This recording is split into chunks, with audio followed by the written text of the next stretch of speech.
5, 4, 3, 2. And action, take one. Hi there, I'm Crystal Joseph, and thank you for tuning in to Live with Explorers and their amazing voyages. Today we are very fortunate to have with us a world-renowned French explorer, navigator, and map maker. He explored much of eastern Canada and is now known as the father of New France, which is currently the French part of Canada.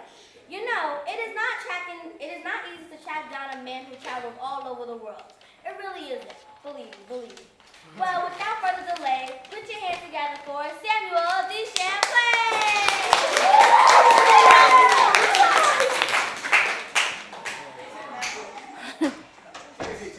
Take a seat. Thank you for having me on your show. It's truly an honor. No, the pleasure is all mine. Please take a seat. I remember when I was in 7th grade, and my social studies teacher, Mr. Torment, told me to do a project on you with my partner, John. We had to act out our project.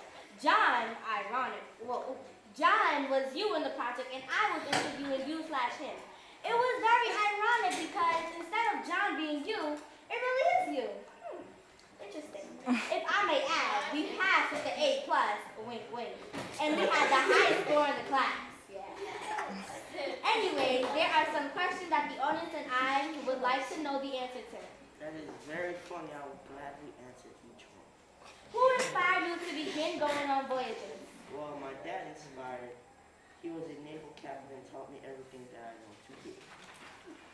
Why did your dad inspire you to become a naval captain? Well, at first, I wanted to be in the Marine Navy like my uncle, but after going on numerous voyages with my father, I realized that being a naval captain was what I was born to do. Every time my father was heading out to sea, I would beg him to take me along. Very fascinating. To my understanding, you are the only child of Antoine. How was life growing up in Bruges, France? Life definitely was not a piece of cake growing up in Bruges, France. I had to work for everything. I had spent my early life in preparation for the life of a mariner. Immediately after my pre-training classes with my uncle, I went to school to study cartography, navigation, astronomy, and mathematics. In 1587, I joined the French Army and became the quartermaster of cavalry. This is a big word for someone who's responsible for the food, clothing, transportation, and equipment for the troops. how did it feel? And what other opportunity doors opened after 1598 when you was in Seville, Spain, and when you was offered the command of St. Julian as a part of Spanish fleet to transport Spanish soldiers from France to Spain? Words would never describe how it felt that day. Many other opportunity doors were open. I was able to go on various voyages and include Spain, Veracruz, Mexico, Colombia, and Panama. When I returned to Spain in 1602 March, I gave them a thorough report on my voyage. I had discovered an easier, fast route through the Isthmus of Panama. When I returned home to France that same year, the King of France, Henry IV, congratulated and rewarded me with the title Geographer to the King. I eventually moved to Daffy, France, and met the governor. When and where was your first voyage as the captain of the ship? My first voyage as the captain of the ship was to Canada in 1603 as a geographer on a fur trading expedition. I used all of my information that I collected to make a very accurate map of Canada from the Hudson Bay down to the Great Lakes. What did you discover on your first voyage? Well, I cannot say that I discovered something because I had help from 60 other men, and together we discovered a great fresh lake that is now named after me, Lake Champlain. Interesting. According to my research, your second trip to North America was in 1604.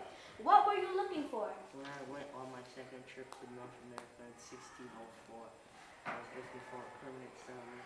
I explored the Atlantic coast from the Bay Fundy down to Camp Cod for 3 years. How did you feel when you had to go back to Canada with nothing new discovered and with no permanent settlement for Canada? I felt disappointed, ashamed, discouraged, unsatisfied, and frustrated with myself. Why did you want to create the first white permanent settlement in Canada? They needed a place to get away from Spain at the time. Canada was under Spain's power, and I believed that they deserved a permanent settlement of their own. If I'm not mistaken, you found something very special for Canada in 1608. I'm sure that the audience is anxious to find out. Therefore, I will let you tell them yourself. I found in 1608 the first permanent settlement for Canada. The name of the settlement is Quebec, which is the oldest city in Canada. Is there a special reason why the settlement's name became Quebec? Well, Quebec comes from the Algonquic word meaning narrow passage or strait. Before I found Quebec, I came in contact with the Algonquin and heard we became allies. They needed help to defeat the Iroquois tribe, and I needed them to point me in the way in the direction of an area that I could claim for Canada. I would not have founded Quebec if it were not for them. Therefore, I needed them so badly. Unbelievable. But the next question that I'm about to ask is even more unbelievable. It is supposedly a rumor, and I'm going to get to the truth. Is it true that you, a 40-year-old man, is married to a 12-year-old girl?